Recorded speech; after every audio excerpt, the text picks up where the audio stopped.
Professor A.K. Ramakrishnan is the Nelson Mandela Chair at Mahatma Gandhi University and former chair of the Center for West Asian Studies at Jawaharlal Nehru University. He has taught and conducted research at institutions including Allama Tabatabai University in Tehran, Cairo University, and Bucknell University in the United States. In today's episode, Professor A.K. Ramakrishnan joins us to break down what's really behind Israel's recent attack on Iran. Why is Iran seen as such a threat? How do nuclear politics, US military power, and global double standards shape this conflict? And what role can Iran play in building a new, more balanced West Asia? This episode unpacks the big questions shaping the region's future beyond headlines and political spin.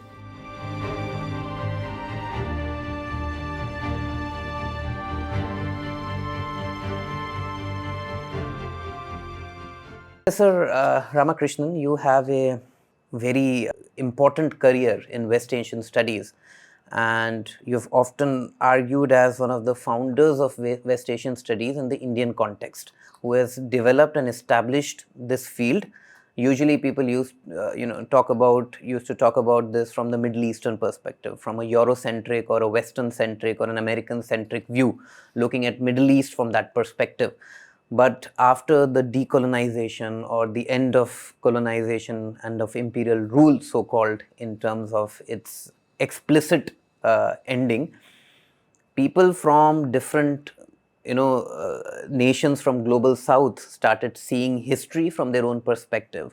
So in a way, like Edward Said talked about Orientalism, in a sense that we used to look at things for a long period of time in history from the perspective of the power that controls knowledge. You have contributed from the Indian perspective or the region's perspective. How do you look at that region?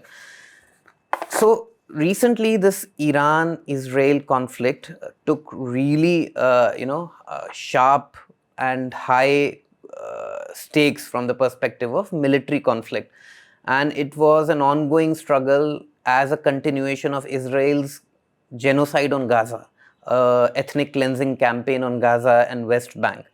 So it was foreseen in a lot of ways, but it was also unexpected in the sense that there was no direct confrontation between Iran and Israel to the extent that happened here, and also for the first time in history, the direct intervention of the United States. So how do you look at this conflict from the perspective of the political messaging that the Israeli regime wanted to place? And was it a symbolic tool, or do you think that it is foundationally shifting the way the regional politics and the regional configuration is changing? Yeah, Israel's attack on Iran actually began at a time when both the regional and the international order in particular, was transforming. It was transforming over the last few decades. But, the transformations in recent times are extremely significant.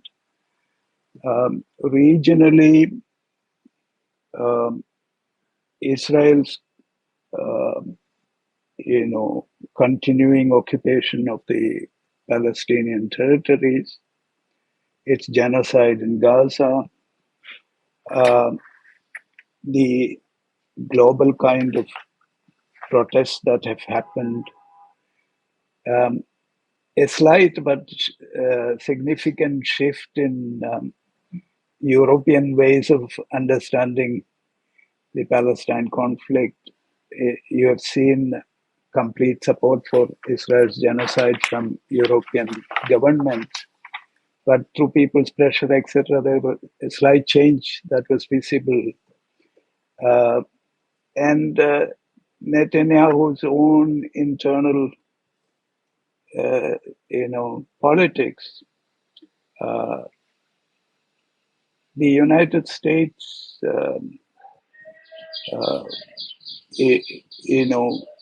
believe in not only its capacity to control, but its continuing support to the Israeli regime. All that made Israel think that this is an opportune time to strike. But there is an underlying assumption, as you have suggested initially, citing Edward Said, etc. The assumption of Iran as a country which not only is a country in a significant country in the global south, etc. That's not the perception they have. Their own idea of Iran is stuck somewhere. That stereotypical imagination about both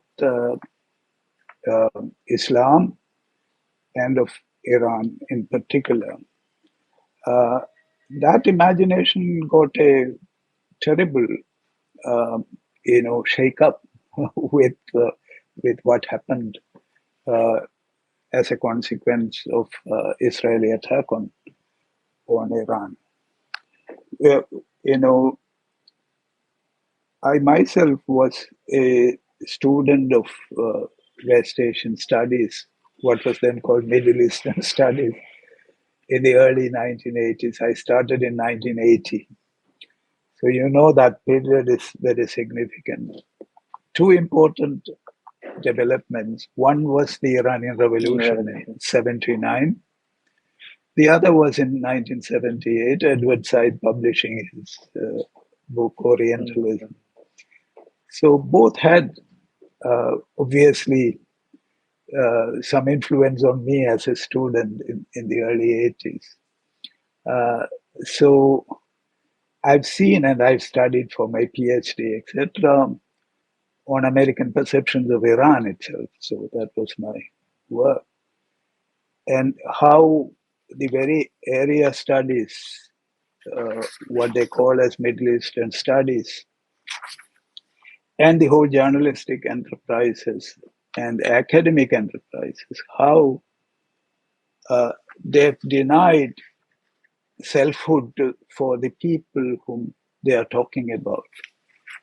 The people in West Asia and North Africa were understood to be a kind of object of their understanding.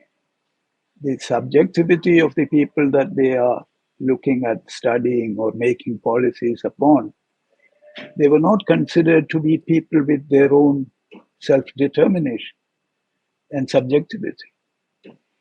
And this has been an important aspect of both American and Israeli approach to Iran, and to a large extent to the whole region, but particularly towards Iran. And that kind of an Orientalist view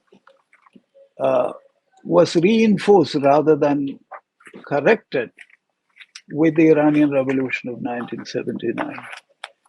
So when Iran became an Islamic republic, the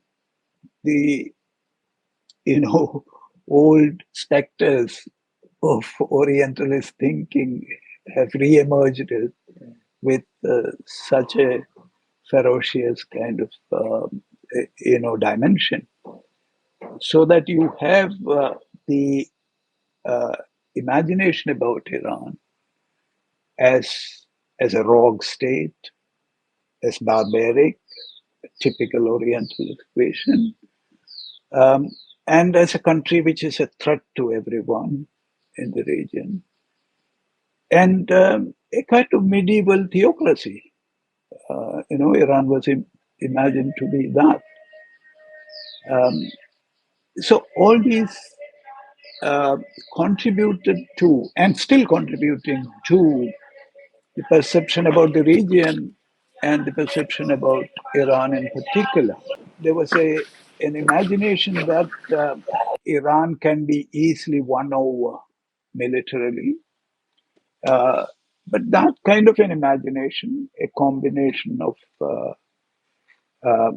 this Orientalist perspective and a miscalculation about Iran's abilities to defend itself and strike back. Those kinds of things were really exposed in the aftermath of Israel's attack on Iran. Actually, if you people have been talking about it, Professor, and if you look at it, this constant re-invocation and invocation of the idea of weapons of mass destruction, the nuclear threat, non-proliferation, there is this nation state with its sovereignty in the middle of that region, which is Iran, and which is monitored by IEAE, the Atomic Institute, and confidence, to much of the confidence of the international spectators, there is no clear evidence, or there was no clear evidence that there is a weaponization or weapons grade or intent to weaponize the nuclear energy. And in the historic fatwa by Ali Khamenei, it was opposite to what people want to think of in terms of their weapons program. And on the other hand, there is clear indication that Israel as a nation state has, according to different estimates, almost 90 nuclear warheads. So there is this West, there is this imperial ideology of America and its frontier state as Israel, which delegitimizes all of the intent, sovereignty, and indigenous struggle towards self determination. And people don't even know, like the invasion of Iraq, ultimately, even in Chilcot report in the UK Parliament, it was found that it was not, it should not have been, there was not enough evidence to do that. So how do you see that global imperial West, as US at its head, uses Israel as a proxy, and what does it tell about the racialized ways in which sovereignty and power and self-determination is seen globally and in that region? Yeah, you started with the Nuclear Non-Proliferation Treaty and the role of IAEA. Iran is a signatory to the Non-Proliferation Treaty, and it has been subjected to International Atomic Energy Agency's inspections, regular inspections. There was a recent report which talked about some problems with inspection, etc. But the IAEA never found Iran, making, developing its enrichment to such an extent to develop a nuclear bomb.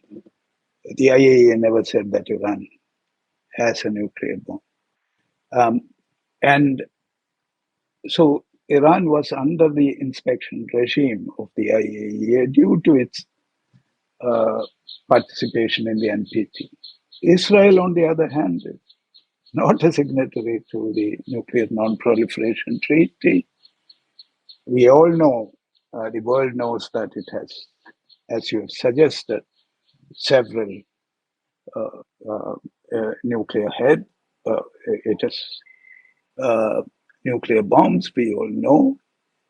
And it's not subjected to any international inspection or anything. So when the nuclear issue, especially with respect to West Asia, was discussed, it's always, that that kind of Israeli exceptionalism that you don't discuss about Israel and discuss about other countries, particularly Iran. This attitude has been there. So this is the classic case of double standards that people talk about with regard to the nuclear issue in the region. Iran was one of the earlier governments which suggested that the West Asian region should be a zone of peace, wherein there has to be the avoidance of nuclear weapons from within the region. Nobody should have it. And Iran called for that. But the as you suggested, the international order does not give enough weightage to the initiatives, the diplomatic statements of countries of the region in general and of Iran in particular.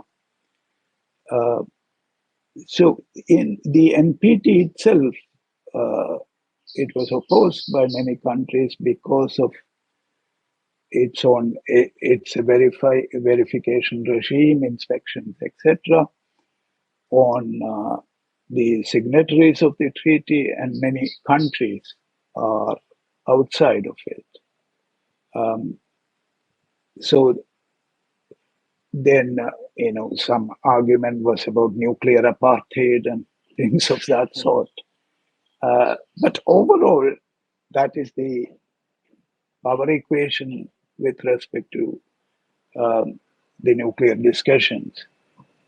But we know the problems of several countries in the world having nuclear weapons, which are beyond any kind of control of an international community, if one exists. Actually, we have seen its failures with respect to the Palestine question and so on and so forth.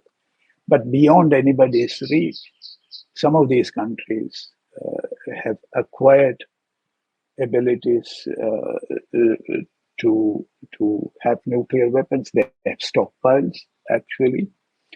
And Iran, which is whose case was verified, whose policymakers have stressed this.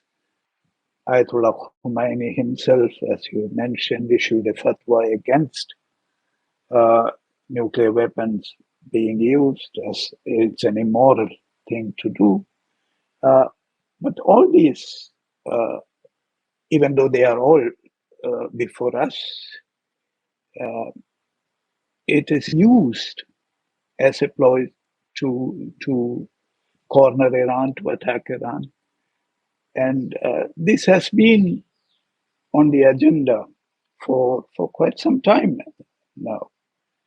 Even though Iran's nuclear program goes back to several decades, much before the Iranian Revolution, but this has been used as a ploy to reduce the power and influence of Iran, especially after the Iranian Revolution in '79. So the nuclear issue, sometimes you have seen how discourses on human rights are used again to international human rights discussions have been used to pursue imperialist interest in many cases. Nuclear issue is another tool that is being used to pursue that kind of dominant interest in world politics. So Iran, in a sense, the reality of Iran not having a nuclear weapon and the accusations and the discourses, dominant discourses that are built upon Iranian nuclear program, these have nothing to do with each other. The dominant discourse has much more power than the actuality of the situation, and it is the creation of those kinds of discourses. For doing that, the Americans and the Israelis have been extremely successful in influencing European powers, in influencing a large chunk of global policy-making circles, and so on and so forth. So nobody cares about the reality out there, but these discourses have tremendous power. And we have seen that in the case of Iraq, as you've suggested, how on a flimsy lie that a country like Iraq was attacked on the possession of weapons of mass destruction, as we know, and which was found to be totally untrue later. But everyone, all of us knew that Iraq at that point of time did not have those weapons of mass destruction. So that reality did not matter at all. The American Secretary of State had to go to the United Nations and tell a blatant lie. Uh, so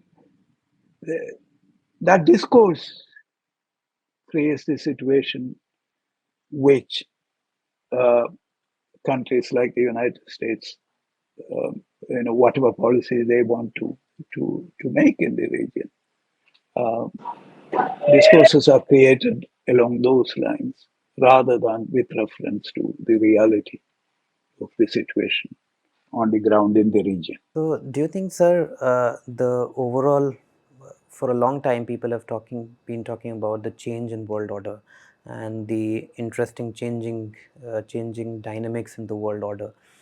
And in that context, if you see, the only country who has ever used a nuclear weapon is the United States, actually killing thousands of hundred thousands of people. And if you see the history of United States as an imperial power, post-colonial imperial power, it invaded Vietnam, it invaded Korea, it invaded Iraq, Afghanistan. So there is a hefty cost of war that different ethnicities, races, people, regions have faced due to Western and especially United States imperialism. At the same time, in the region itself, Israel, it did Nakba. It has almost officially killed 60,000 Palestinians, and the unofficial number go as far as more than 300,000. So, in that context, the idea of an open genocide, the alternate forces coming together in terms of their understanding of the Western imperialism, do you think the world order and the regional politics is changing? Because geopolitics takes time to change and it is almost invisible to the extent that we are focusing on micro events. But if you see at a larger picture, how do you see this event unfolding the larger geopolitical realities of world as a whole, not just the region? There are several things in that question. Yeah. On the question of Palestine has uh, its own specific history that uh, one has to deal with. Uh, you know, uh, Enough insight to see how a genocidal policy of Israel was developing, and also a secular colonial kind of state was created in the region, and the havoc it played with Palestinian lives. The overall uh, international order that you have been referring to, we know that the international system, what we call the Westphalian system, is based on the idea of nation state sovereignty and territoriality. So, territory and sovereignty are the significant elements.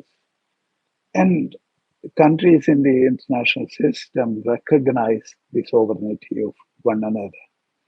That recognition is also important. That Westphalian system have been showing several kinds of cracks over uh, quite some time now, over a fairly long period of time now, particularly after the collapse of the Soviet Union, etc. The major things are one, these um, you know imperialist interventions in other countries like Iraq, Afghanistan, Libya, uh, what has been happening now, the kind of attack without any respect to sovereignty of other countries, particularly countries of the global south. We have seen that. So if sovereignties of different states are trampled upon, um, then the international order based on sovereignty and territory does not hold much water, isn't it? So It's also an this has irony that it's West-based Westphalian order, and they are the ones who have been defiling it for the longest period of time. When decolonial states, nation states, they have been trying to preserve it. So in a way, it's a contradiction in the idea of nation state from the liberal world order perspective. absolutely, and in that kind of Westphalian order, which was developed in Europe, as we know. Uh, but that order also assumed that it doesn't matter what the ideology of a particular state is. Uh, the recognition was to the authority of a state within a specified territory, isn't It was ideology agnostic in a way, and in it a was way that like, system. But now it's not. it is not, It's yeah. not. So those core elements of the international system that was based on sovereignty and territory is being, thwarted by the very countries like the United States, which is one of the or the most powerful within that international order. The other ones are, huge human migration across nation-state borders. You have the huge environmental crisis and other things which does not respect nation-state borders at all.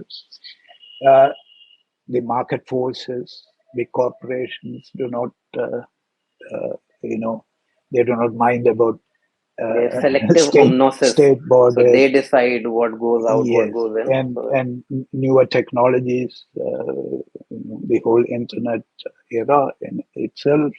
So all that created big cracks in the traditional Westphalian order.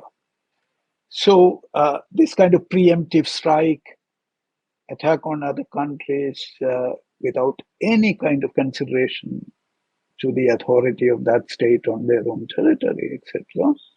That is, aggravating the situation to such an extent that there is no the the weakness of the United Nations and its almost irrelevance now with respect to such issues were also part and parcel of this kind of unilateral interventionism that we have seen over a period of time. So the United Nations is no more a separate agency which can do something about it. It has also been subsumed in the power politics of the time.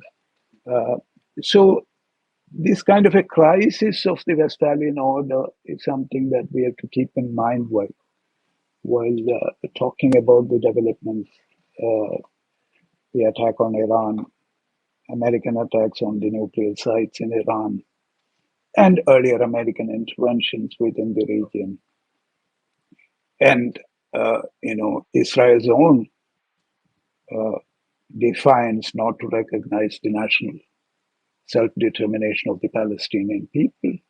All are connected in such a manner with respect to the international system and its problems that we face. militarily speaking, what was observed is that Israel started striking Iran, and Israel was thought of to have one of the most sophisticated defense mechanisms as a nation state. That idea also fell when Hamas attacked, 18 months ago, Israel, but more so today, that this whole Iron Dome technology against missiles and Iranian missiles, despite going through different phases of deterrence from United States military bases to Gulf or Jordanian military bases to the technology of Israel itself. The idea of the military might, the American bully who tamed everybody throughout the world because of its military might and economic might. Do you think that idea holds today, given the fact Trump, used one of their most sophisticated aircraft to use what they call bunker bombs to detonate or destroy the nuclear bunker buster bombs. How do you think the military might of West Americans, Israel, that myth, is it broken? Does this will this change the attitude of smaller nation states from the perspective of the impossibility or difficult nature of now invading and changing and regime change, things like that? Do you think that narrative is going to change? We all know Israeli military. It's sophisticated, no doubt about it. But yeah, the whole military apparatus is dependent upon American military aid and the kind of technological cooperation that Israel and the United States have, the complete backing of Israel by the United States whenever there is a crisis, or Israel's connivance whenever the United States own participation in whatever Israel was doing, and that kind of full support. And Netanyahu this time also was able to bring the United States into the equation so that the US could attack the nuclear sites in Iran.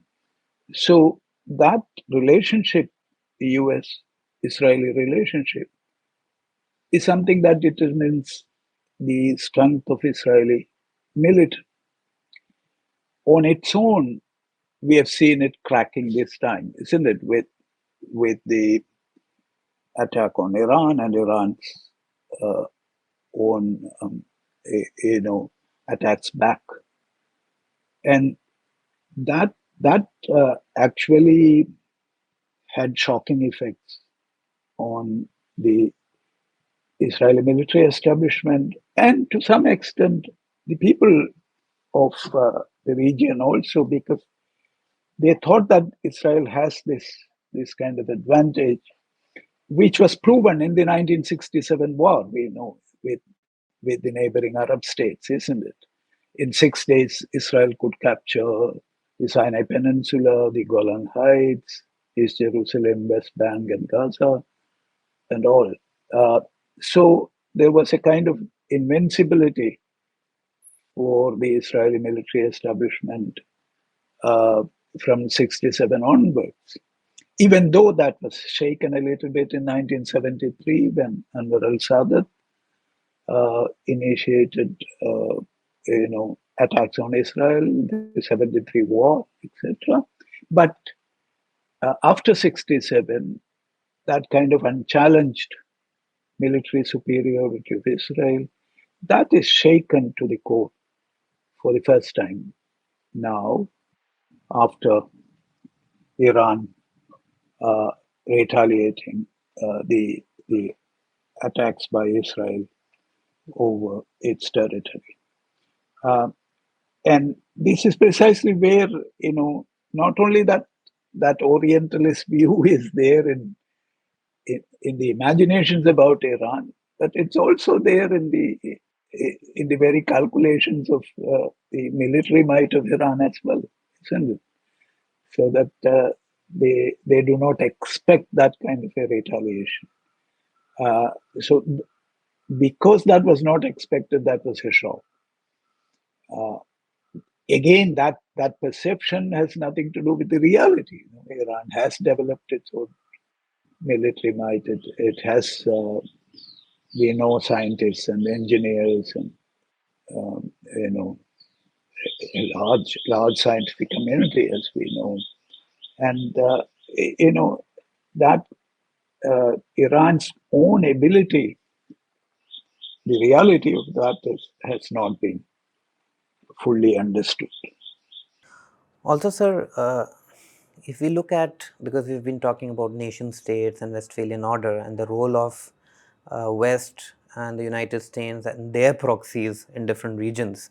not just here. I mean, the Russia-Ukraine war, the presence in Southeast Asia, the presence in almost all the regions.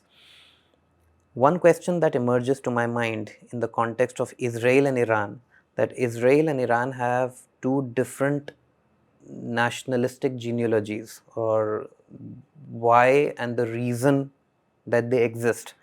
One is thought out to be, or stated out to be, or argued to be a settler colonial project, and the other is an anti-imperial movement, an anti-imperial revolution. So, as an idea of a state, how do you see these two different concepts and the irony and conflicts in the way the settler colonial project defines and asserts its moral autonomy or moral positioning in that region? Very, very important question, I think. Yes, the World Zionist movement in the late 19th century, the whole uh, transformation of Palestine by the European Jewish settlements and the establishment of the State of Israel in Palestine in 1948. And then, particularly from 1967 onwards, the occupation of East Jerusalem, West Bank, and Gaza Strip. So the settler colonial character of the Israeli state um, is a significant one to recognize it, to understand its behavior. And this is precisely why anti-colonial struggles elsewhere, um, like in India, when we were struggling against British imperialism, the national leaders were supporting the Palestinian cause at that time. Israel did not come into being, but the attempt was made, and there was an assertion of support to the Arab and Palestinian people in the region. You've seen that kind of a support from African national liberation movements, anti-apartheid movement in South Africa. You have seen this kind of a solidarity that was there because of the understanding that the uh, colonization of Palestine and the establishment of the State of Israel and the Israeli state's own behavior until now shows these characters of a colonial enterprise. And settler colonial enterprises are, you know, far more, serious to understand this, because settler colonialism, in a way, imagines the kind of wiping out of indigenous population. What happened with European endeavors in the Americas altogether? What happened to the Australian Aborigines?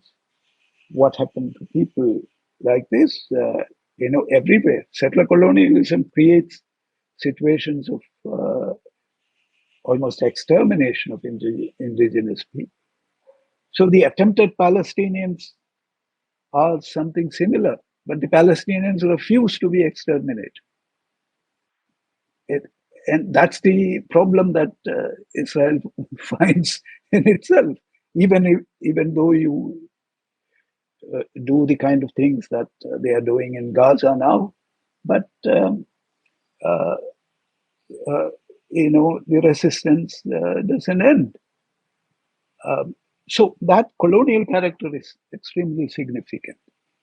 Iran, on the other hand, as you pointed out, the Islamic Republic, the revolution itself, asserted the idea of Mustasafin, the idea of the oppressed, isn't it? Of Dr. Ali Shariati's idea, Ayatollah Khomeini himself used to use that idea. So the Iranian Revolution was both anti-monarchist, the anti-Shah, and anti-imperialist. It was against the United States. That content was there within the revolution itself. And the Islamic Republic took some of those ideas into its constitutional framework and also in the state conduct to a certain extent. So those ideas are there. This is precisely why, the Israeli establishment in Tehran, the Israeli embassy, was transferred to the Palestinians immediately after the revolution during the provisional government's time, Mehdi Basargan's provisional government in 79. So the revolutionary regime was shifting that policy from kind of arrangement that the Shah had with Israel to totally negating that and supporting the Palestinian cause. Iran supported the PLO at that point of time. Later, you could see because of PLO support to Saddam Hussein and all those things, the Iran-Iraq war was going on. So Iran started aiding Islamic Jihad and Hamas when it came to existence after some time. So Iranian support to the Palestinian issue was very evident from the very beginning. It was part and parcel of its idea of support to the oppressed in that sense, which was part of its ideology. This does not mean that Iran did not find itself,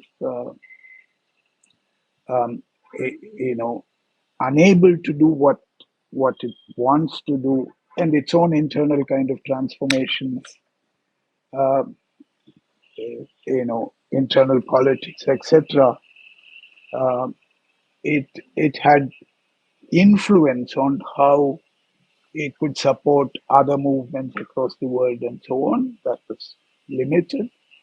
That kind of revolutionary urge, export of the revolution, etc., that was spoken about in the initial years of the revolution, could not be furthered. Um, but the that ideological undercurrents remain to an extent. Uh, but you could see the conservative reformist kind of tussle within Iran, the requirement to have a broader open relationship with various countries, that kind of argument from within Iran itself, all that contributing to some kind of dilution of the initial urge with which such policies were pursued. But with Palestine, etc., that kind of a position remained very strong, and it remains very strong even now. And that is precisely what is seen as a threat by the Israelis and by the Americans, because that anti-imperialist thrust of the Iranian revolution and the regime was detrimental to American interests within the Gulf region, as we know. Uh, uh, and you have seen not only the hostage crisis in the early years of the revolution, post-revolutionary period, uh, the total loss of American hold on Iran, with the revolution. The United States never had such a kind of situation with any other country or region, total kind of collapse, uh, and its inability to protect its interests uh, in a country which had such a deep-rooted kind of influence of the United States in all parts of Iran, geographically, culturally, economically, militarily, and so on and so forth. Everything stopped with the revolution. So the United States had that kind of, uh, animosity towards Iran, which is its own making, as we know, because the Americans were hated because of what they did in 1953, the removal. Recently, Trump kept on talking about why we should invade Iranians because they talk about death to America, death to Israel. But, sir, as you're arguing that the foundational anti-imperial story of Iran is a counter-revolution to the intervention of United States in the Iranian soil in different contexts. So it is the United States that needs to back off rather than Iran in a sense, because that is the game that is being played. So as long as your continued intervention, it continues in the region, Iran does not have, or any other regional player who wants to have self-determination, they don't have the incentive to agree to that kind of peace, which is an imperial peace, or it's an imperially imposed peace. So that also begs the question, sir, who has, in the context of a settler colonial project and a decolonial anti-imperial project, who should have the right to self-determination? Because this question always emerges from a colonial imperial context. We have the right to self-determination, we have the right to self-defend, we have the right to, but given the historical context, who should have the right to self-defend? Um, you know, technically, uh, as we have discussed with the Westphalian state, uh, the states that are mutually recognized, the members of the United Nations, and so on and so forth, um, though that is based on the principle of state sovereignty, isn't it? But there is the aspect of popular sovereignty, people's own sovereignty.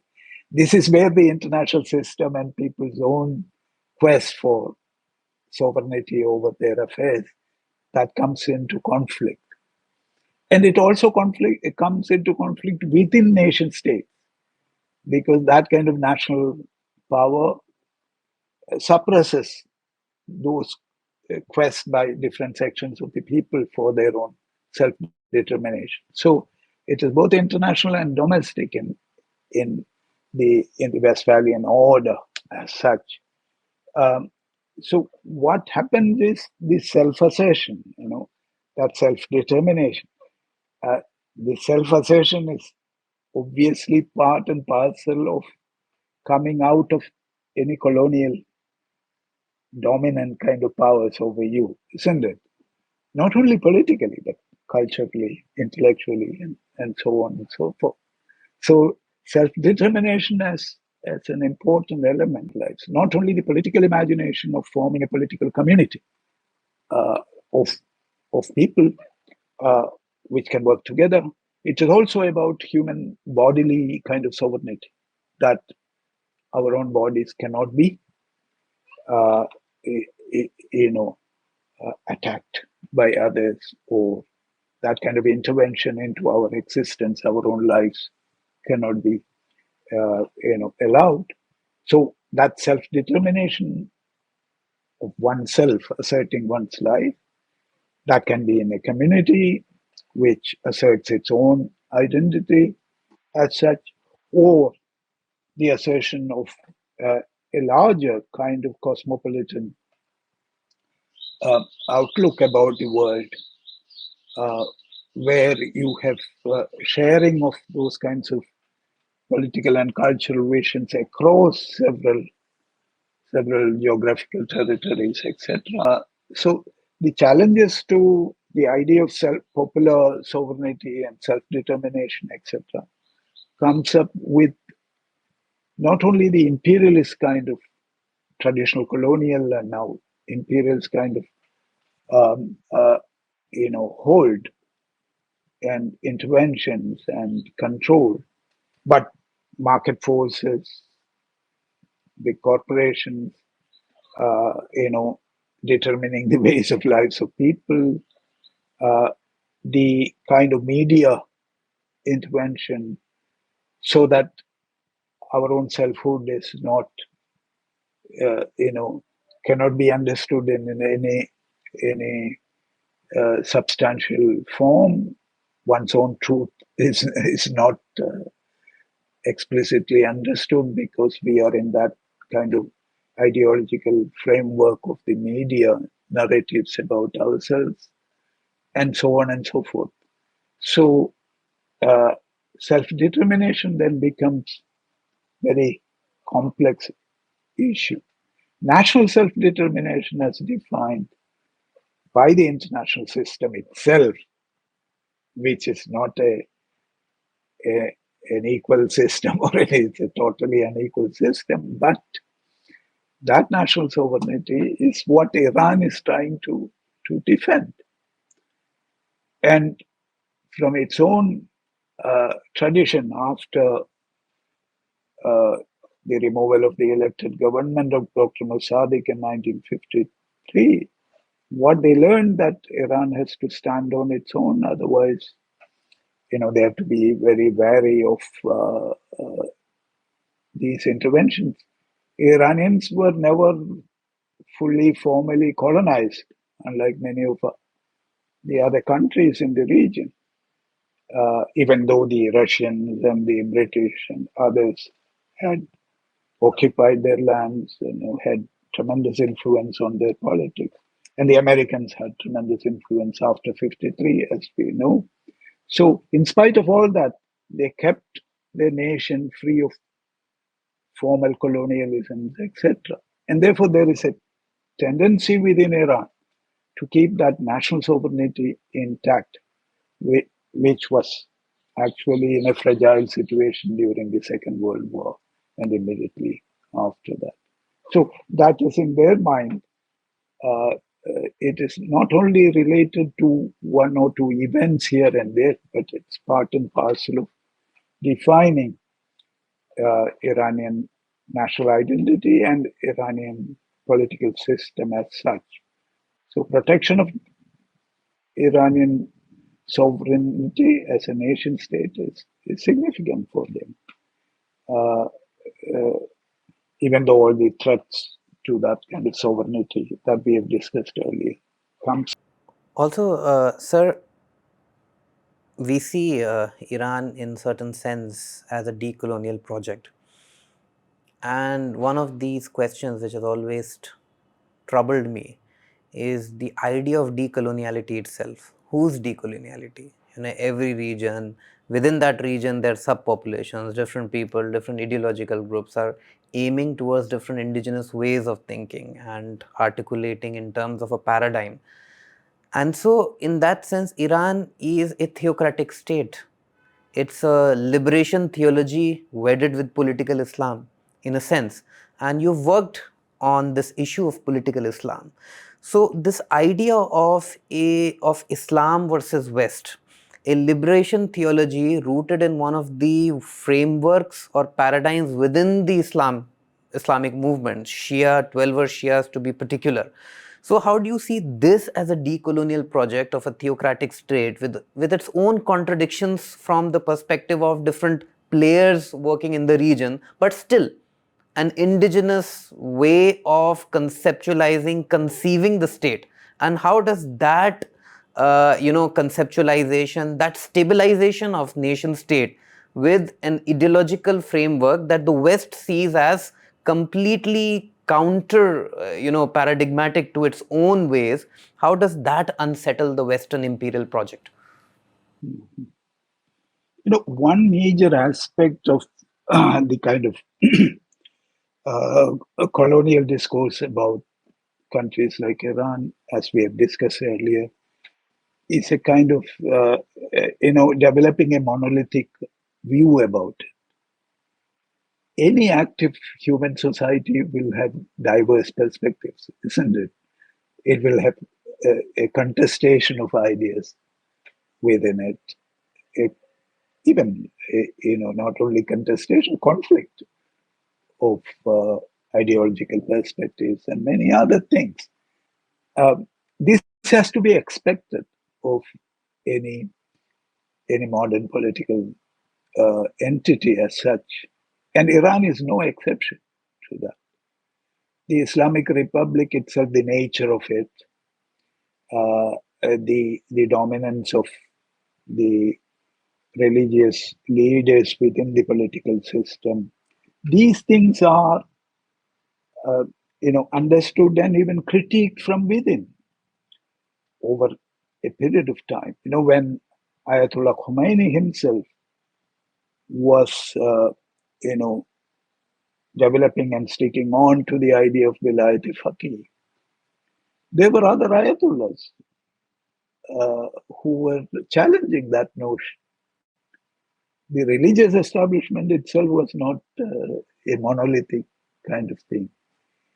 When in the initial days of the Iranian Revolution and the Republic, what we have seen is that there was a contestation between the religious leadership and conservative leadership against what was called the liberal elements of the political system. Not only the liberals, the Marxists, and many others.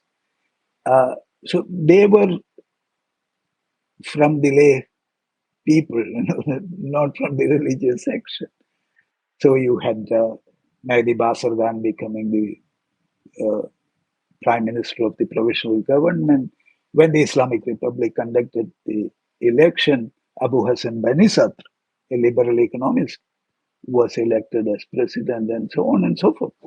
But later, you have seen this so-called, they were termed as reformists later. The reformist and the conservative sections had, uh,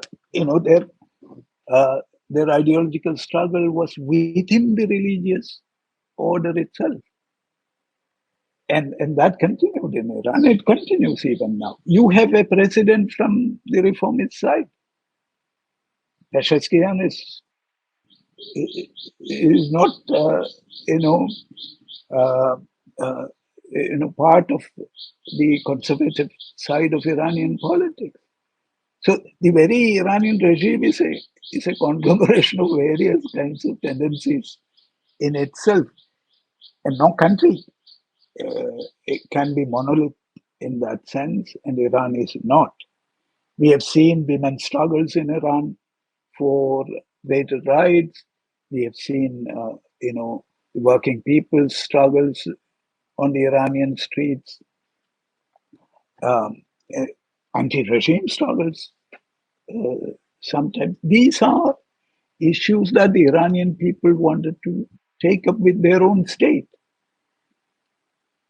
And what the Israelis and the Americans think that an attack from the external side will settle this question that the Iranians want to settle it for themselves.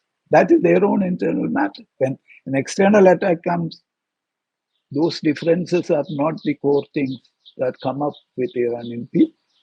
So, a monolithic idea about Iran that is propagated over a long period of time has to be discarded with, and an idea of a dynamic, uh, you know, political participation of the people, even against their own uh, leaders and the state system itself, the ideological character of the system, all those things exist in Iran.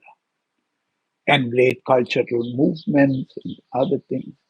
Uh, uh, Iranian films, as you know, are very famous.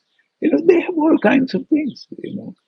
They are like any other So modern. even if we see it in that context, there are dictatorships, there are imperial powers, there are democracies. Where do you see Iran? Because there is theocracy, there's supreme leader, but there is also a parliament which is elected, which has a blend of different ideological representatives in that sense. So how do you see Iran as a nation state or a nation from the perspective of where it fits, which kind of polity does it represent? Mhm. When the Iranian constitution was drafted, uh, you know, a large chunk of ideas were drawn from Ayatollah Khomeini's own idea of Hukumat-e-Islami, with the Vilayat-e-Faqih as an important element within that. So the very Can you explain Vilayat-e Faqih for the viewers Yeah, of yeah, yeah. It literally means the rule of the jurisprudent. So the religious um, leader has to conduct the affairs of the. How can it be similar to the rule of law in a sense? Because faqih or fuqaha, a jurist in the Islamic sense, is the defender, the initiator, the executioner of whatever rule of law exists within the Islamic paradigm. So even in a modern nation state with its constitutionality, there is rule of law, and in a sense, it's the rule of the jurist in a sense, in that limited sense. The Supreme Court is supreme in various ways. So is there similarity with the paradigmatic differences from where that constitutionality is derived from? Mhm. Yes, uh, in the in Ayatollah Khomeini's own idea, this is about leadership. The imamate, the tradition of the imams, 12 imam Shiism, that they follow the occultation of the last imam, the Mahdi has come. So until the emergence of the Mahdi, what is the kind of leadership that is to be provided for the community? This is where the faqih becomes, the jurisprudent has to play a role. Uh, and what kind of a role? This is where modern constitutionalism and the ideas of Vilayat Faqih comes together. Not as, the Vilayat Faqih as, whose rule is not unconstrained. It's not simply his own religious tradition and following principles according to that, etc. It is in a way, uh, it functions within a constitution. And the Iranian constitution has, as I've said, some elements of core elements of Khomeini's idea, but it has a lot of French constitution within it. It is a republic, and it has drawn a lot from French constitution, which is extremely secular, and the other side. You can expand on it in a letter. What are those elements? Uh, the republican idea itself, uh, you know, this is not a theocracy in that sense. It's a republic constituted by people. It's not a God-given entity to the people of Iran. So it has to recognize these struggles. The revolution itself was mentioned in the constitution along those lines, people's own contribution, and also the checks and balances that are provided within it, even though it is dominated by the religious section, the clergy, to a large extent, because of the position of the supreme leader, the uh, the council of experts, the guardian council, all kinds of things have lots of influences of that. But the parliament, the position of the president earlier, until the uh, you know change in the constitution in 1989, and that's the time when Ayatollah Khomeini himself died. So you had the initial years, you had a prime minister as well. That prime ministership was abolished. So you have an elected parliament. And so the president, the parliament, uh, the speaker of the parliament is very significant, have some important powers. And then a layer of that comes from the Iranian, the Ayatollah Khomeini's own notion, the Shia tradition, etc., where the Vilayat Faqih idea comes. It's not a totally independent idea in itself. So this constitution uh, makes it uh, complex in that sense. Um, that is, Iran, in spite of several leaders being killed in the initial years of the Islamic Republic, it never, failed to conduct elections. It religiously conducted elections, in that sense.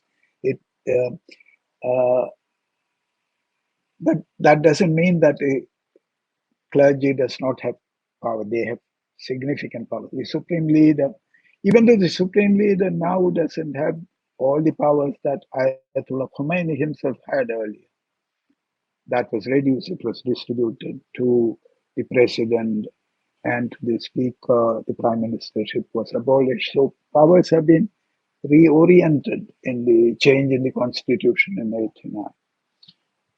Ali Khamenei himself, Ayatollah Ali Khamenei, who was a Hujjatul Islam at that point of time, Ayatollah Montaseri was supposed to take over as supreme leader, but Ayatollah Ali Khamenei was made the leader, and who at that time was, not even an Ayatollah. Whether he could have the powers of the supreme leader, that role of the Fuqaha that we have discussed, whether that can be held, whether that consensus will emerge from the religious leadership itself. All those questions came about. But he asserted his position. He was president of Iran, as you know, in the 1980s.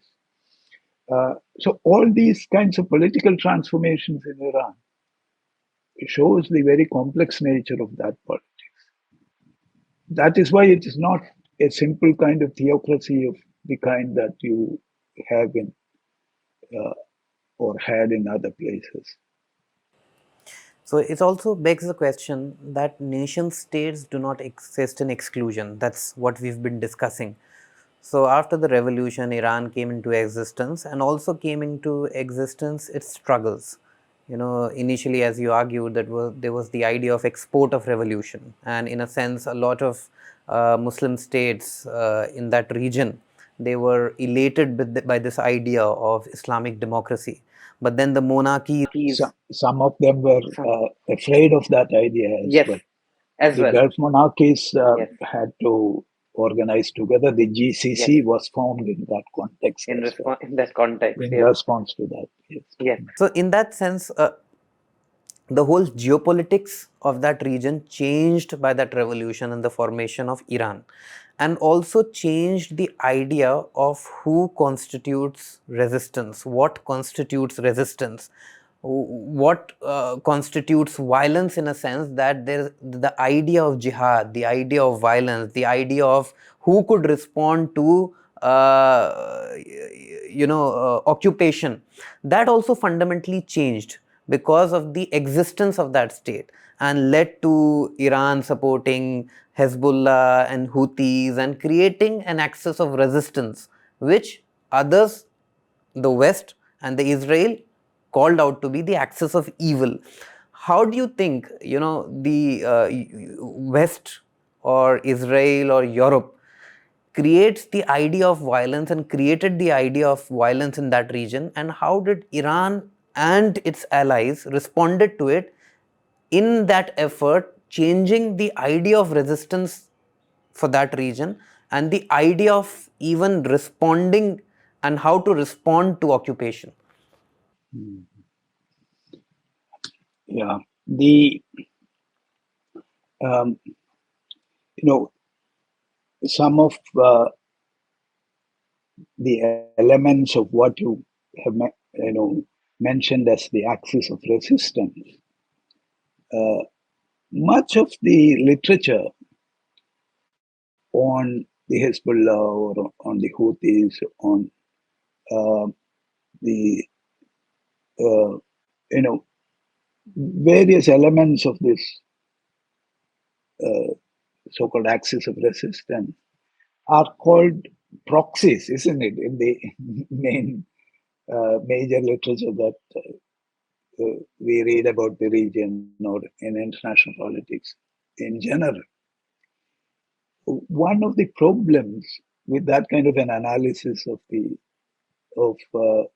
terming all movements within the countries of the region as proxies of Iran. it as a problem. So what I was mentioning was this whole idea of proxies.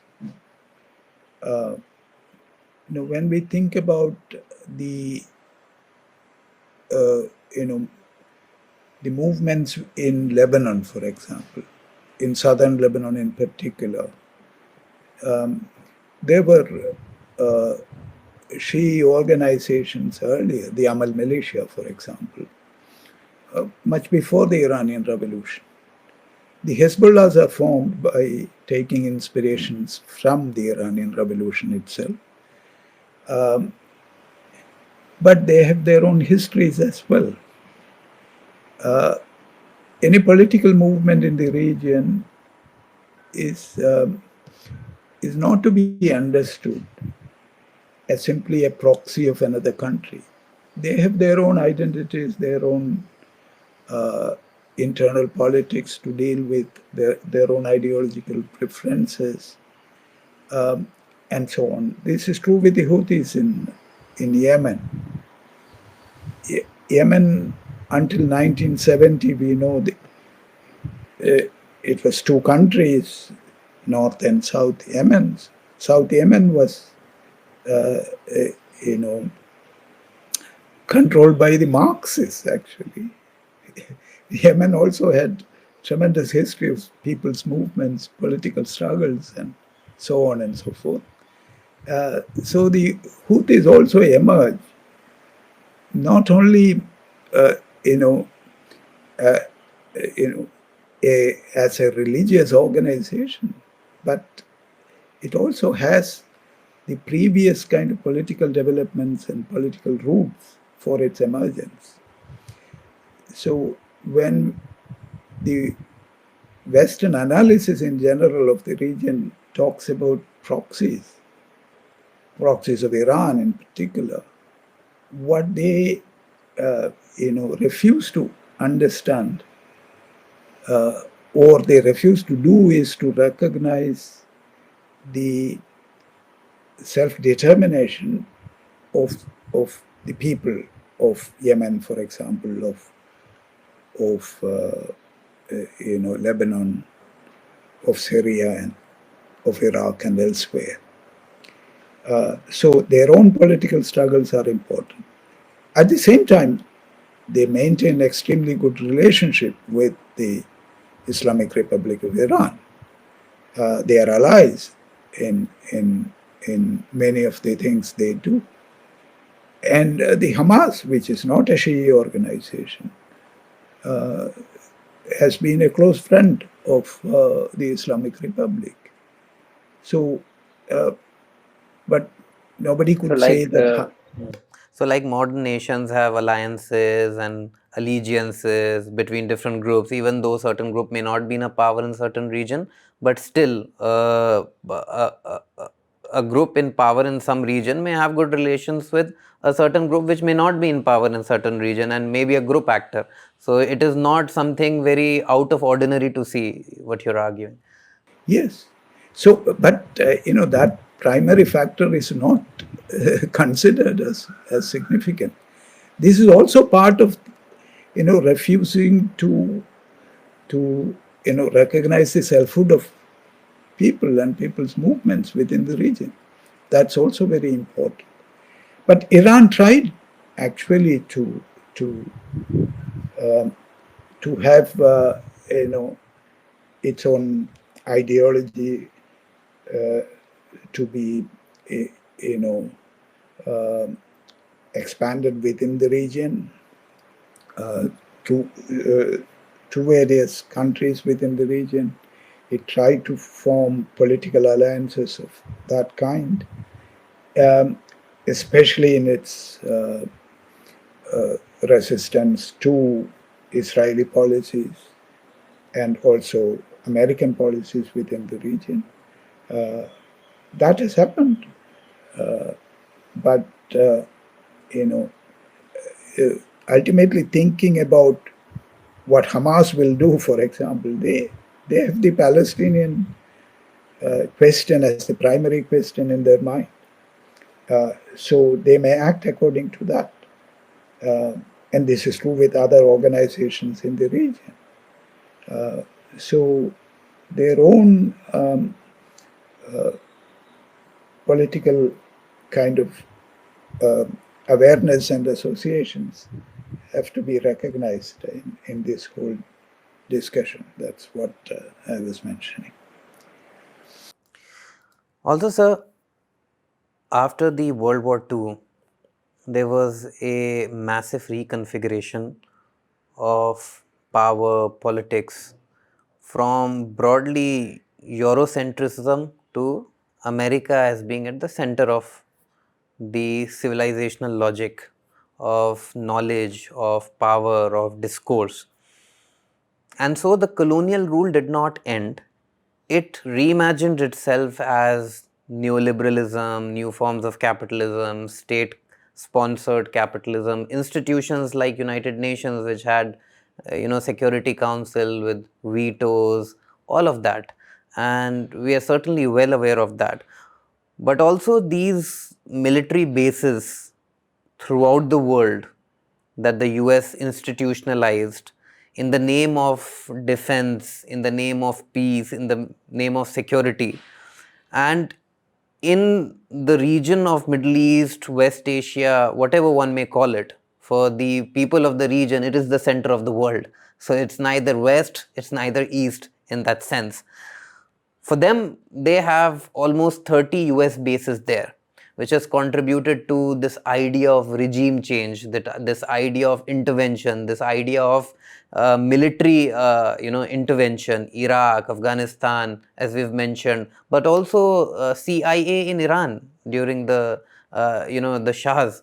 So how do you see this, the existence of US military bases, the control through them, and the continued colonization of this region? Yeah, that had both political and strategic kind of interests, along with extremely significant economic interests as well. The American bases in this region, its major purpose in the 70s and later were basically to see that the oil resources from the region flows without any hindrance to the United States and to its allies in Europe and elsewhere. The United States is not totally dependent now upon Gulf oil and things like that. But its bases also are part of the American security umbrella that it has created, and many of the Gulf countries and many countries of this region have built their security architecture according to the American security umbrella that is provided through these bases and the American power in general. So there was a regional interest also in maintaining those kinds of bases. The major thrust of those American military presence in the region after 1979, major thrust became, in a way, limiting Iranian power, its military might, and also its potential to grow as an important regional power.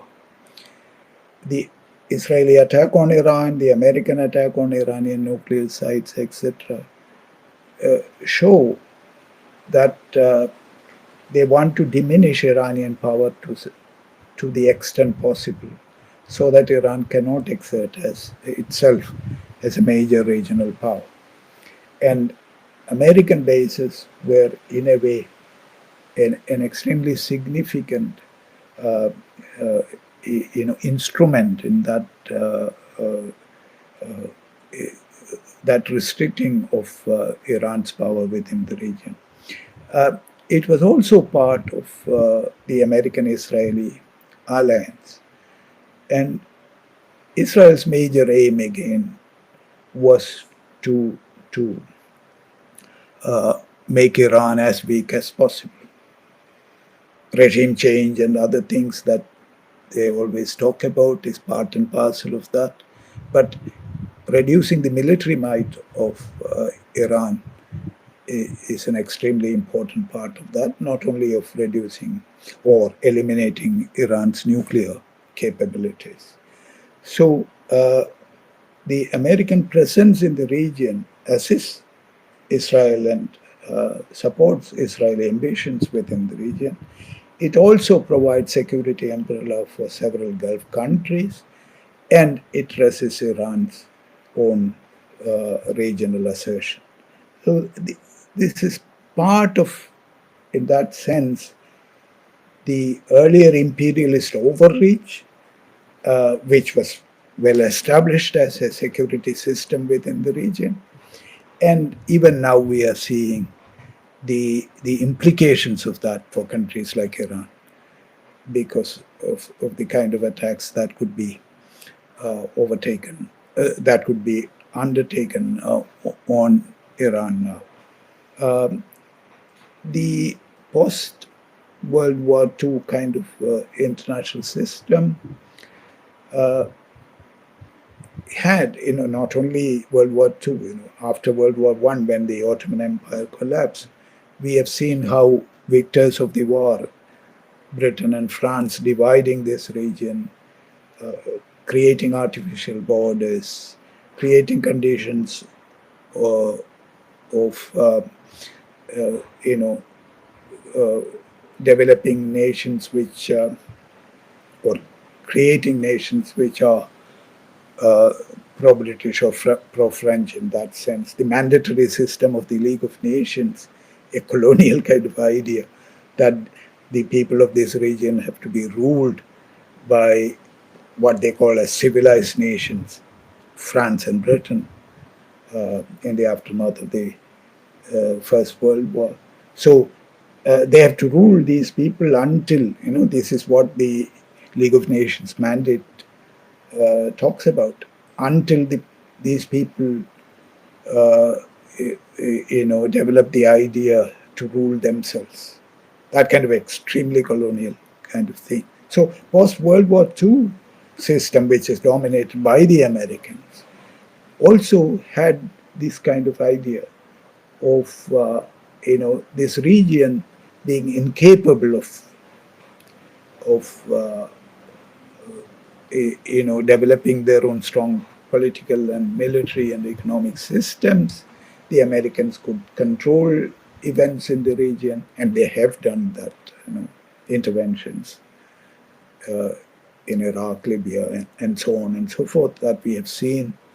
All those, that post-World War II situation. And in the Gulf in particular, under Nixon administration, for example, the idea of the twin pillar policy, Shah's Iran and Saudi Arabia being two pillars of American policy in the Gulf, and in the whole region, you have another pillar, which was Israel, obviously, from the very beginning. So all kinds of permutations and combinations were tried, both militarily or at least strategically and politically as well within the region. So it's a continuation. But after the collapse of the Soviet Union, the Americans found that they are the only major superpower, and therefore they could continue with this kind of domination for long. But what has happened with all the global economic developments, innumerable internal political developments in the United States, many things changing, and people's own anger against the imperialist overreach and denial of opportunities for people within the United States. So what you have seen is an opposition to that emerging in various direct and indirect ways also. So whether an imperialist power like the United States could sustain that kind of bases and investments in this kind of security apparatus elsewhere in the world, but particularly in West Asia. That's still an important question. There are pulls and pressures on that. But as it stands now, even though there can be, balancing of this with Russia and China and other actors, but that's still not a significant reality as far as the Gulf region is concerned, even though both Russia and China are deeply involved with many countries of the region. They are friendly with many countries of the region. But the Americans couldn't, at least for the time being, maintain that kind of presence. Also, sir, how do you see the role of the Gulf states, especially in the recent context? It was even after the Gaza or during this Gaza genocide, the active role of Iran and its allies in resisting against what is happening there, and also this active conflict between Israel and US. What we have not seen is, or what we have seen is the non cooperation of Gulf states and also the isolation of Iran in what it is doing in the region.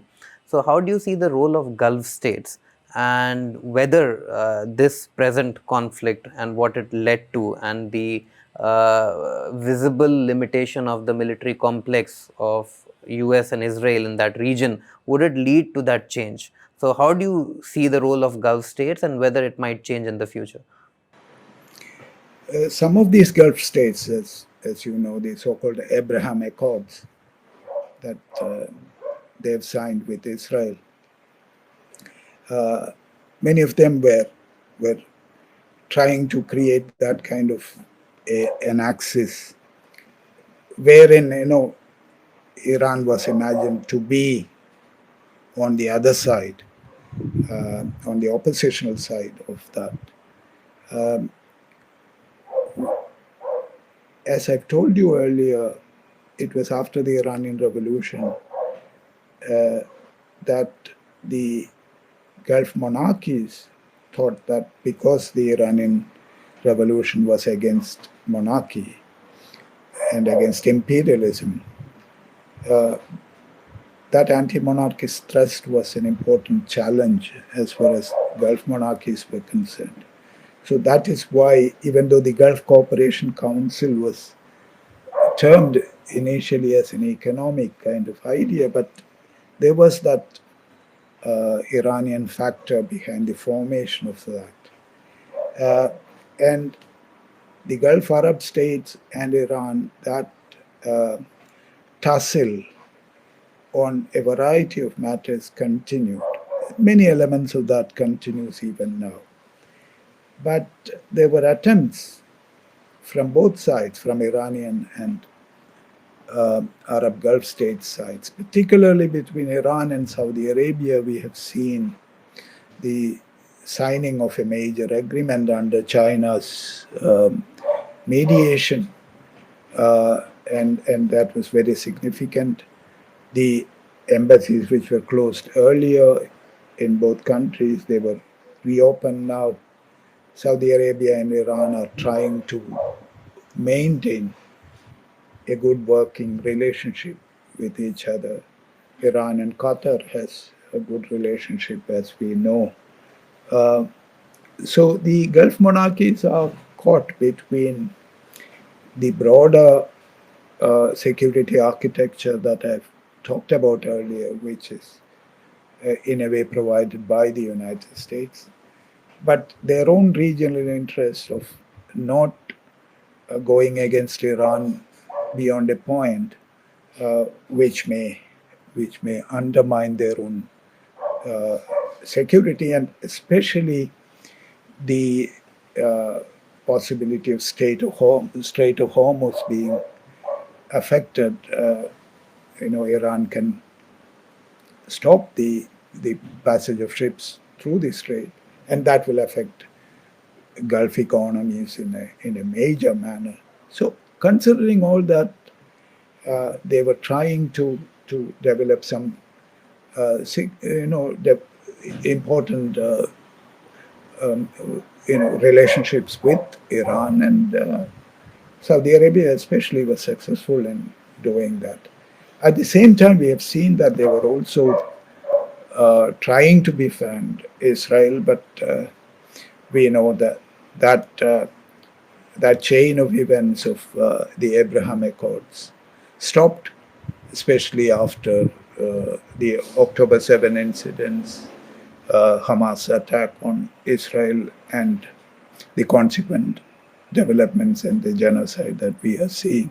So um, the the Palestinians found the Arab countries in general their support as something, people support is obviously there, but the Arab states, maybe until Nasser, etc., there was genuine support to the Palestinians.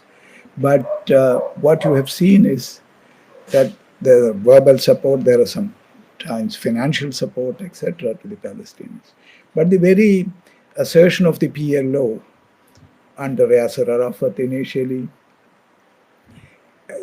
after the 1967 war, the Palestinians themselves, even though they acted before 67, the PLO was formed in 1964. It was formed under the broad umbrella of the Arab League. So until 1967, the Palestinian issue was totally, you know, in consonance with the Arab states, the Arab League. But after 67, after the Arab defeat, the Palestinians understood that the Arab countries cannot defend themselves, their own territories, with respect to Israel. How are they going to liberate Palestine? And Palestinians understood that they have to organize themselves and asset there. They have to, uh, you know, formulate their own strategies to do that. And they've been doing that earlier through the PLO and now through a variety of organizations, which were part of the PLO earlier. And then Hamas came into being after the 1987 Intifada. Uh, and so those organizations trying to liberate Palestine through their own terms, their own diverse kind of terms. So in a way, Iran was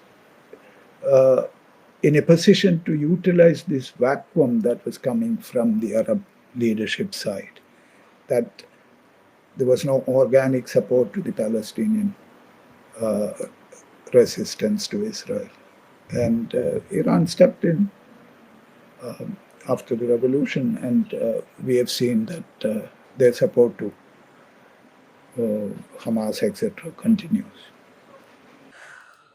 Also, sir, when the after October 7, the Palestinian issue started, generally speaking, what I observed in the Muslim world, especially among the people, there was a general consensus that there's a positive role that Iran has played in that conflict. But when it came to the Syrian issue, the recent liberation of Syria and the fall of the Bashar al-Assad regime, that idea got reduced to this Shia-Sunni conflict and Shia-Sunni binary. And in that sense, how do you see Iran's role in Syria versus Iran's anti-imperial stance? And how this Shia-Sunni conflict keeps on playing, and what could be, the way beyond it? Yeah, what the Jordanian king was talking about as the She crescent, which the American policymakers always use. Iranian supported actors within the region in their reckoning. The Iran found itself in a very difficult situation with the overthrow of the Bashar al-Assad regime in Syria, which was you know, the strong support from Iran for that regime, it in a way weakened Iran's regional standing, as you could see. This is the kind of Iranian support to various organizations, etc. It was not totally Shi'i Sunni, that kind of thing, a Shia regime in Iran supporting Shi'i organizations or governments within the region. The major exception, obviously, is Hamas, as we know, which does not fit into that kind of a thing. That fits more with the Iranian ideology of support to oppressed people and anti-imperialist and anti-Zionist positions of the Iranian regime, etc. So,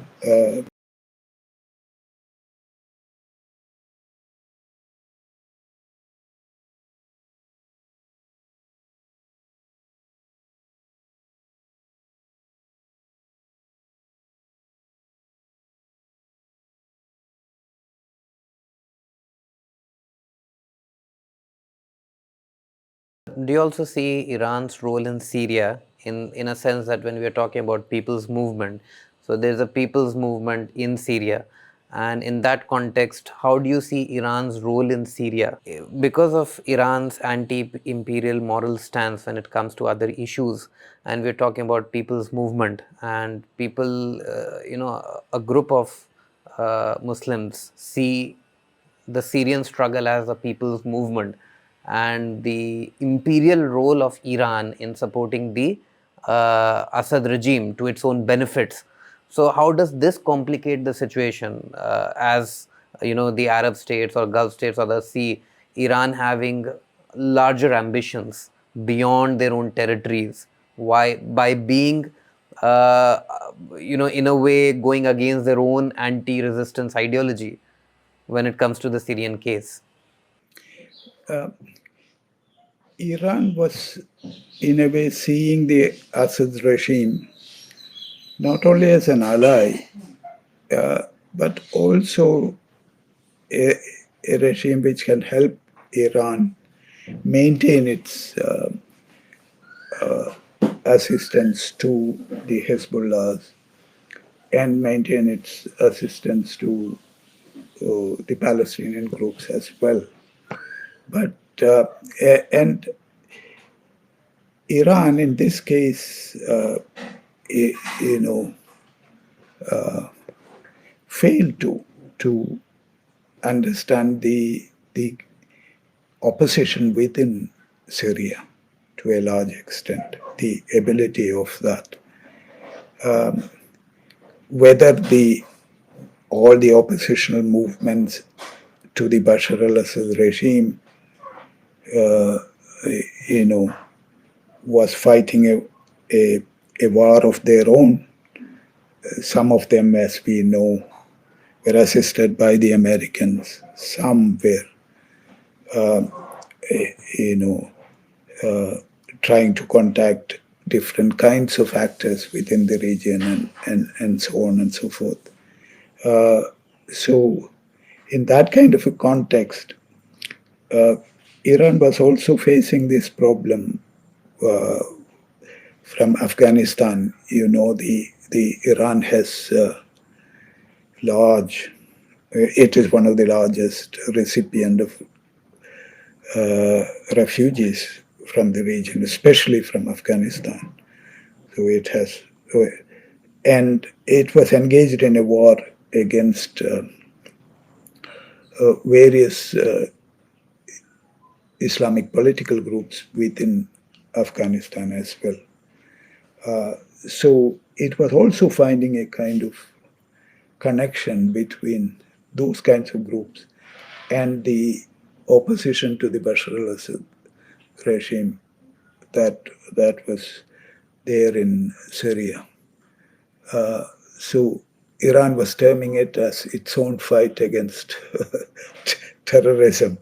the kind of term that is used by the Americans and others to deal with political opposition within the region. So it's not only a question of Shia Sunni thing, it is also a way of understanding politics by the Islamic Republic's own leadership as far as regional politics is concerned. That is not only concerning uh, the west of Iran, but it's also concerning about Iran's own neighborhood and so on and so forth. Obviously, this was a major contentious issue between other Arab states and also Arab people and the Iranian regime, no doubt about it. It was a complex issue. But as I've said, ultimately what resulted out of it was a loss for Iran, both politically and also strategically. Final two questions, sir. One, the resilience of Iran. So, 40 years of revolution, independence, sovereignty, but also sanctions. Also, extrajudicial violence against their people, scientists being killed, politicians, Qasem Soleimani, all of these moments. What brings Iran's stability, resilience, resistance, despite all of these negative factors against it? The major thing is that Iran is a fairly large country within the region with significant population, a large, well educated community, as I've mentioned earlier, a large number of scientists and engineers and doctors and others.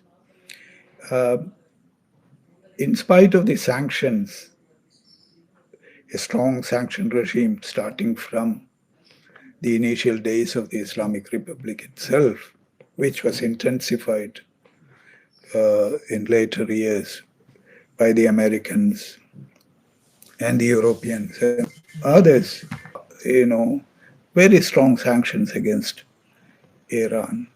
It could hold on to its own resources and its own ingenuity and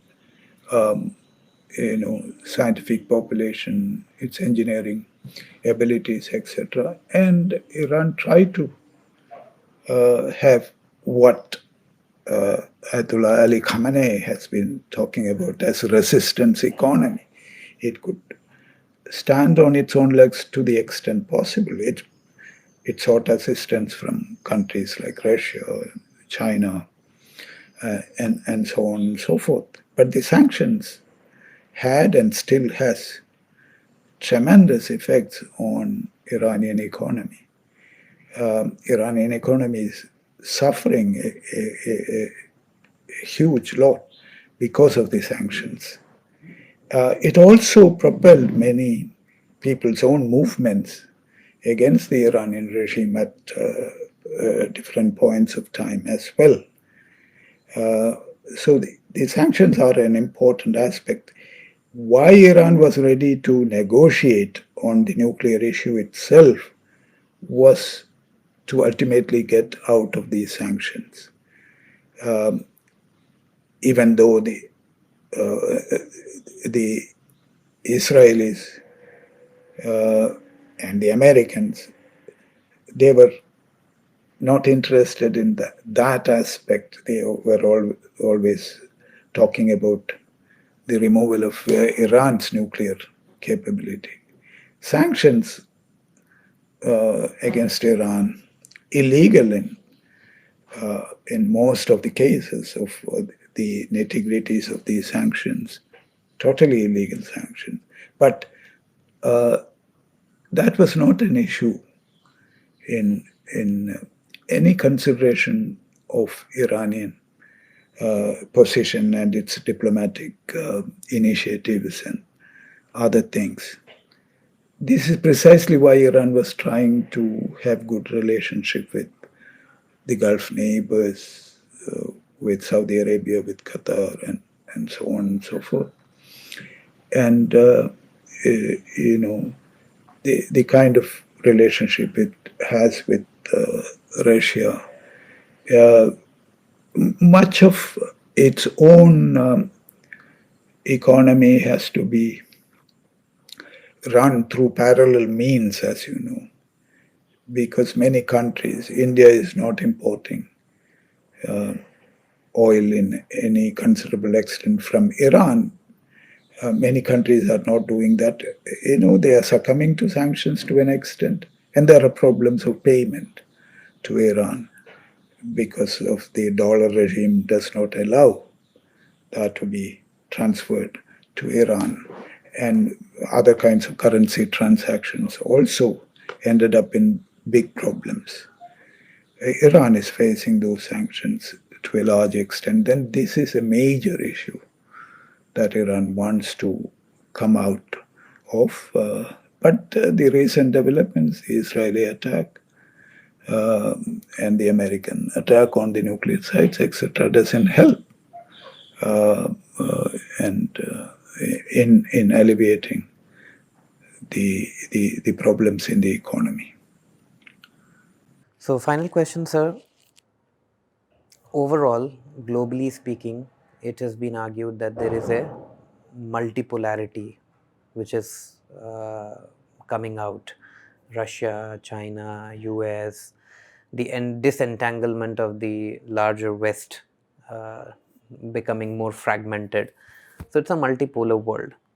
Also, this couple of years of conflict in West Asia or that region also signifies a multipolar West in a sense, and the expansion of BRICS also creates the possibility of Iran streaming itself. Where do you see the future of West Asia, and how is it going to change the world politics as a whole? Iran's own, admission to the BRICS is an important step in the sense of having other channels of interaction for Iran when it is being isolated by the Western countries, particularly the United States. The kind of military situation, the military might of the United States, the Israeli US kind of relationship.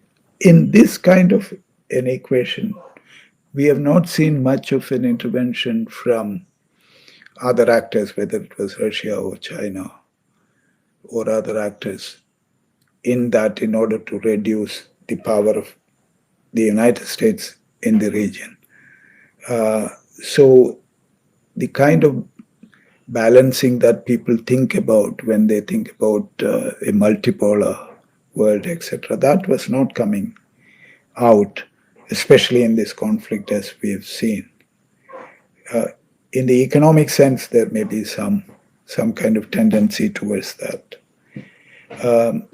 Then there is the part of the multipolarity that was talked about was also Europe acting independently, isn't it? But we have seen, whether it's in the case of the question of Palestine or on the Iranian issue, you have seen the West not acting independently, and even some of them refusing to condemn the Israeli attack on Iran. So that kind of a European, power center as such, which in a way acts independently of the United States, etc. That tendency was there earlier, but you don't see that anymore in any big manner. And therefore, on multipolarity, etc., it is not a settled matter that the world has come to that. And it is also true that the earlier unipolarity is also not working in all cases that we have seen. There are several pulls and pressures on that as well. The problem, as we have discussed initially, is with the international order, the very idea of how Westphalian sovereignty itself is under threat because of these interventions and various other factors. So, somewhere, some thinking about a post Westphalian world system becomes very significant. The balancing and counterbalancing within the existing nation state system itself did not produce any qualitatively different kind of outcomes as far as many countries in this world system is concerned, particularly for countries of the global south. So it is very significant to think about these structural problems that exist with the international system as well. It is not only a question of polarities in that sense. So, thank you, Dr. Ramakrishnan. It was a wonderful conversation, an in-depth conversation with you on the issues, geopolitical issues that Iran faces and what this might lead to. As you rightly argued in the end, the question of multipolarity when it comes to militarism or might or the Western domination is not clear to the extent that we see economic integrations, disintegrations happening. So the power configurations and military configurations are much harder and much longer and much more resisting to the changes. Also, the overall understanding that Iran, although being a smaller state when compared to the might of the US and Israel, relatively speaking, has been able to resist, has been able to withstand, and has been able to change the political weather, political climate of the region. Thank you very much, sir. Your contributions to the studies of West Asia and the understanding of that region has widely and contributed to our understanding of the geopolitical context there, especially from a perspective that is different and definitively more meaningful from where we stand today. Thank you very much. It was a extremely good experience talking to you on delineating very many factors. Yeah. I hope this will be useful for your audience. Yeah, Thank you, Ali Javed.